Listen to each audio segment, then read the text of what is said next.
Welcome to Empowered by Illness, a podcast about living with genetic disorders. Episode 9, Choose Your Hard. This blog post was written over a year ago, and life is harder than before.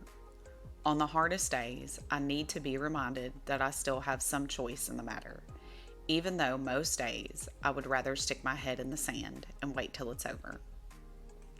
These are not any choices I would wish on my worst enemy, but still, I do have at least one every day.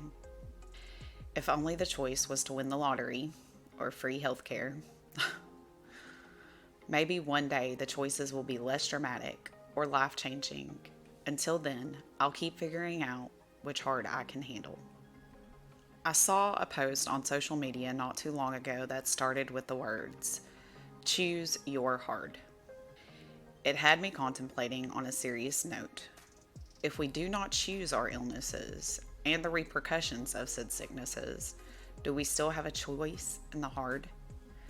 The simple answer is yes. I know your thoughts are there is no choice in any of this. Well, let me throw something to you that maybe was not in your process before. Every day, I wake up and try to choose for the better. No, I didn't choose the heartache that comes with the never ending worry of will my son live well into his 60s? Will my daughter ever get to do the normal things a 14-year-old can do? The worry that leads my mind places I don't want to go. The choice of having the path that was given to me is not within my power, but it is my choice to not lay down and let the negative control our lives. I choose to eat better, mostly. Sometimes I eat chocolate, bread, or drink wine. I choose to let my children know their choices.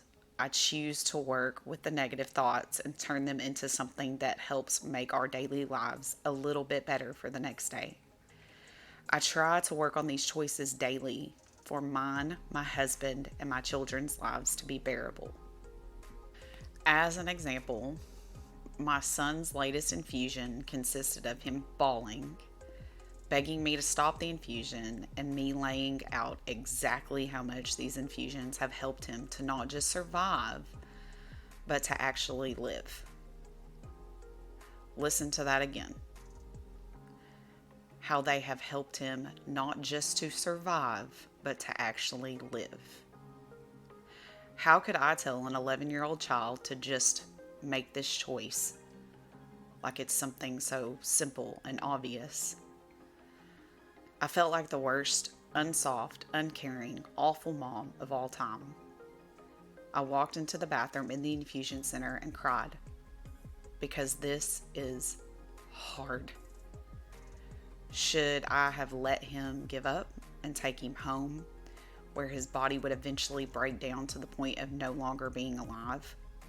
No. I chose my hard that day, and so this goes. Every day I wake up and choose my hard. Some days my heart is resting and not doing anything at all, which is very difficult for me to say the least, but I know it's necessary. Some days I have to push my children so they will see their limits and choose their hard. That is a difficult dance to walk.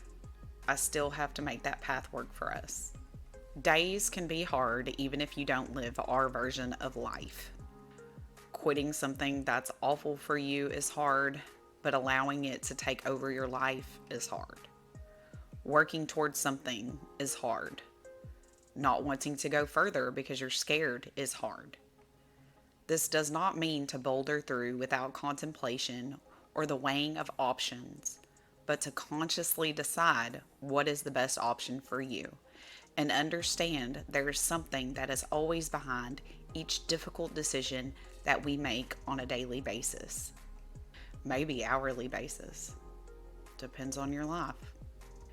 These are the things that everyone deals with, and it is all hard.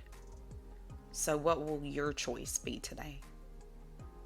Until next time, keep choosing which hard you can ultimately handle.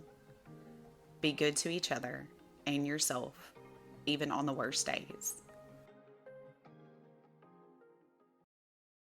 When subscribing to Empowered by Illness, you are not only spreading awareness of genetic disorders and chronic illness, but helping our family with medical bills and everyday necessities. So, from the bottom of my heart, thank you for subscribing to Empowered by Illness.